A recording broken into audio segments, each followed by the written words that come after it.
Assalamu alaikum friends. My name is Muhammad Usama.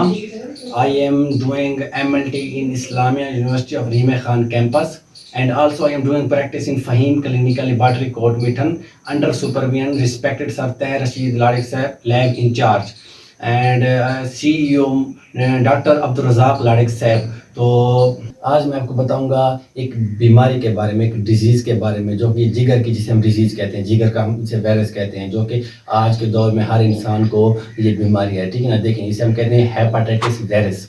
Hepatitis virus क्या होता है? देखिए हेपाटाइटिस वायरस इतना ख़तरनाक होता है कि सीधा इसका जो अटैक होता है ना, ये हमारे जिगर पर होता है। अब इसमें जिगर का कैंसर हो सकता है, जिगर की इन्फेक्शन हो सकती है, जिगर की इन्फ्लामेशन यानी कि सोजिश भी हो सकती है। तो ये वायरस बहुत ही ख़तरनाक होता है। ठीक है ना। अब देखिए ये वायरस कैसे फैलता है। देखिए ये जो वायरस होता है ना, सबसे पहले अल्कोहलिक कंजम्पशन यानी कि शराब के पीने से एक तो ये वायरस फैलता है। ठीक है ना। और दूसरा ये है कि कुछ ड्रग्स, कुछ मेडिसिन ऐसी होती है जिसकी वजह से ये वायरस फैलता है। और दूसरी बात ये ऑटो इम्यून डिजीज़ हो जाना। ऑटो इम्यून डिजीज़ क्या होती है? अगर मैं आपको आसान लफ्ज़ में बताऊँ तो देखो, अल्लाह ताला ने हर इंसान में एक ऐसा सिस्टम रखा है, यानी कि हमारा इम्यून सिस्टम।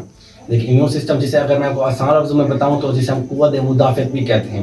अब इम्यून सिस्टम का काम क्या होता है हमारी बॉडी में, इसका क्या किरदार है, क्या रोल है? देखिए जब बाहर से कोई बैक्टीरिया के सेल हमारे बॉडी के अंदर दाखिल होते हैं, या वायरस या पैरासाइट बॉडी के अंदर दाखिल होते हैं ना, तो हमारा जो इम्यून सिस्टम होता है ना, ये एक्टिव हो जाता है और ये बैक्टीरिया को अंदर दाखिल नहीं होने देता। अगर दाखिल कर भी लेता है तो उसे मार देता है। ठीक है ना। तो ये सिस्टम है इम्यून सिस्टम का। ठीक है ना। तो लेकिन जब जिसको हेपेटाइटिस हो जाता है ना, तो इम्यून सिस्टम है ना, वो इस तरह हो जाता है कि अपनी बॉडी के जो सेल्स होते हैं ना, उसको मारने लग जाता है, यानी कि उसको समझते हैं कि दुश्मन है, यानी कि बाहर से ऐसा लगता है कि सेल्स आ गए। इम्यून सिस्टम ऐसे समझता है तो उसको अटैक करता है, यानी कि सीधा जिगर पर अटैक करता है। तो इसकी वजह से भी यानी कि जिसको हेपेटाइटिस हो उसे इम्यून सिस्टम या डिजीज़ भी कहते हैं। अब हेपेटाइटिस की कुछ टाइप्स होती हैं, जिसे हम हेपेटाइटिस ए कहते हैं, हेपेटाइटिस बी कहते हैं, हेपेटाइटिस सी और हेपेटाइटिस डी। अब हेपेटाइटिस ए, पहले देखें इसकी टाइप्स क्यों हैं और इसकी कौन सी टाइप सबसे ज़्यादा खतरनाक और जानलेवा है। अब सबसे ज़्यादा अगर मैं आपको पहले बताऊँ वो है हेपेटाइटिस ए। देखिए हेपेटाइटिस ए क्या है, वो कैसे फैलता है, किस चीज़ से फैलता है?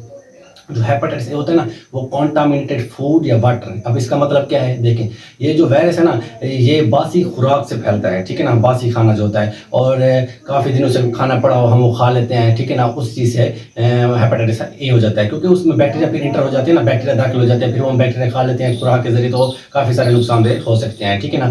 तो काफ़ी सारे ऐसा हम देखते हैं कि खाना पड़ा होता है, हम खा लेते हैं, हम उसको ढकते नहीं हैं। ठीक है ना। तो खाना जो खुला रहता है उसमें काफ़ी बैक्टीरिया आ जाते हैं, फिर हम खाना खा लेते हैं, या पानी ऐसे पड़ा होता है हम वो पी लेते हैं, सफाई का ख्याल नहीं रखते। यानी कि सफाई का ख्याल ना रखना और ऐसी चीज़ें खा लेना जिसमें सफाई ना हो, उसे हेपेटाइटिस ए कहते हैं, यानी कि वो वायरस हेपेटाइटिस ए कहलाता है। ऐसे समझ लें हमारी बॉडी में वो दाखिल होता है। और दूसरा ये है, देखें हेपेटाइटिस ए फैलने की जो सबसे बड़ी मेन वजह है ना, वो ये जैसे देखें जब हम वाशरूम से आते हैं तो हाथ नहीं धोते, तो उन हाथों से हम कुछ खाना खा लेते हैं, तो उस जरासीम में भी हेपेटाइटिस ए वायरस पाया जाता है। तो इस चीज़ से भी यानी कि हमें वायरस फैल सकता है हमारी बॉडी में। है। ठीक है, ये जानलेवा नहीं होता। ठीक है ना। इसकी वैक्सीन हो जाए ना तो फिर इंसान काफ़ी हद तक ठीक हो जाता है, और ये एक्यूट इन्फेक्शन होता है, यानी कि कुछ दिनों का होता है, इसका कोई टाइम पीरियड होता है, फिर वो ख़त्म हो जाता है। अब इसके अलामात की बात करें, अब कैसे पता चलेगा कि हमें हेपेटाइटिस है? देखें सबसे पहले होता है कि पेट में दर्द होता है। ठीक है ना। उसके बाद ये बुखार हो जाता है, वीकनेस बहुत होती है। ठीक है ना। वीकनेस भी बहुत होती है। उसके बाद ये नोज़िया और वोमिटिंग, यानी कि उल्टियाँ बहुत आती हैं।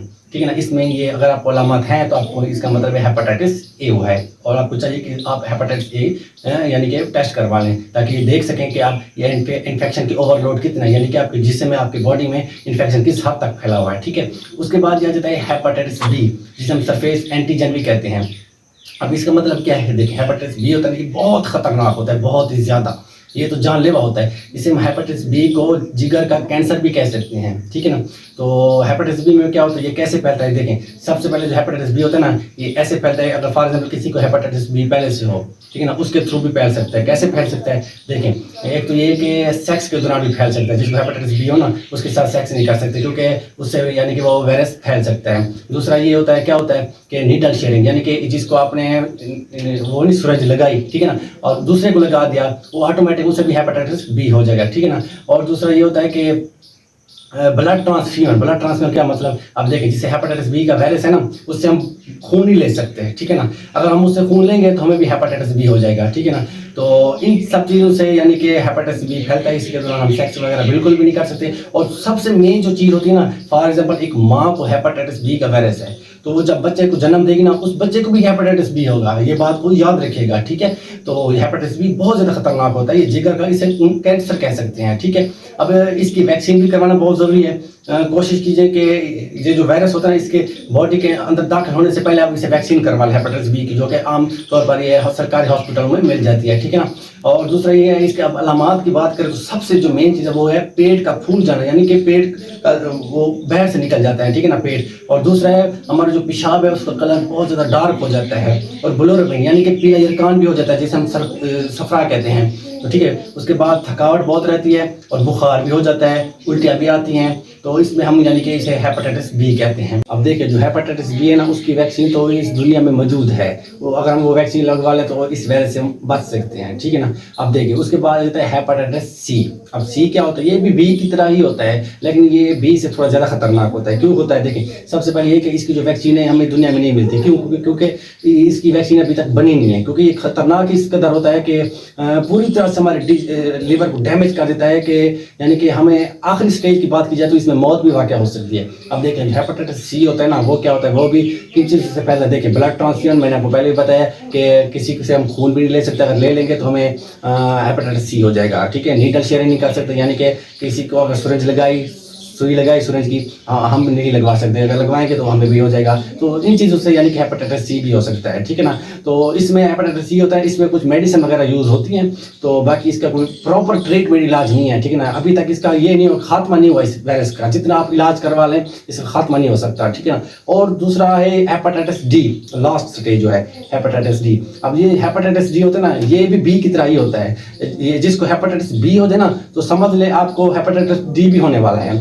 ये दोनों जो वायरस होते हैं बहुत खतरनाक होते हैं। सबसे ज्यादा खतरनाक कौन सा है, ये अपना सी और डी, ठीक है ना। और जिसको बी होगा उसको डी भी हो सकता है, सी भी हो सकता है, और डी है वो भी मैंने को पहले बता दिया है कि इसकी भी अलामात की बात करें वो सब ही सेम है, ठीक है ना। मेन अलामात कौन सी है, सिम्टम्स कौन सी है, आपको पेट में दर्द, ठीक है, आपको पहले बताया, पेट का फूल जाना, सर में दर्द, थकावट, सुस्ती, उसके बाद बुखार, उसके बाद बदन में कोई बहुत वीकनेस हो जाती है, उसके बाद पीला यरकान हो जाता है, उसके बाद किसी काम करने में दिल भी नहीं लगता।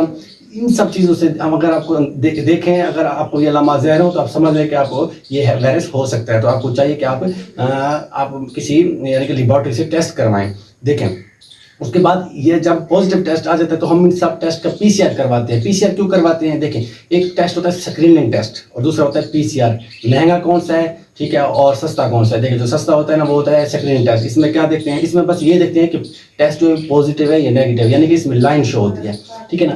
अब फॉर एग्जाम्पल में पॉजिटिव टेस्ट है तो हम अब देखते हैं पॉजिटिव तो है, अब जरासीम कितनी है हमारी बॉडी में, तो हम उसका पीसीआर करते हैं, डीएनए पीसीआर और आरएन पीसीआर, ठीक है ना। हेपेटाइटिस बी है ना, उसमें डीएनए होता है, और हेपेटाइटिस ए सी डी उसमें आरएनए होता है। देखिए आप पीसीआर करते हैं यानी कि वायरस की ओवरलोड चेक करते हैं, यानी कि वो ये देखते हैं कि हमारी बॉडी में वायरस किस हद तक फैला हुआ है, लाखों में, करोड़ों में, अरबों में। अगर वो ज़्यादा होगा, वायरस लाखों करोड़ों में होगा, तो इसका मतलब ये है कि आपका जीवन बहुत बुरी तरह से डैमेज हो चुका है, और जो इसका प्रॉपर अगर इलाज ना किया जाए, वैक्सीन ना लगवाया जाए, एहतियात ना किया जाए, तो इसका जो लास्ट स्टेज है वो डेथ ही है। अल्लाह हम सबको इस बीमारी से बचाए। उम्मीद है आपको मेरी वीडियो बहुत अच्छी लगी होगी। नेक्स्ट वीडियो में मिलते हैं, तब तक के लिए अल्लाह हाफिज़।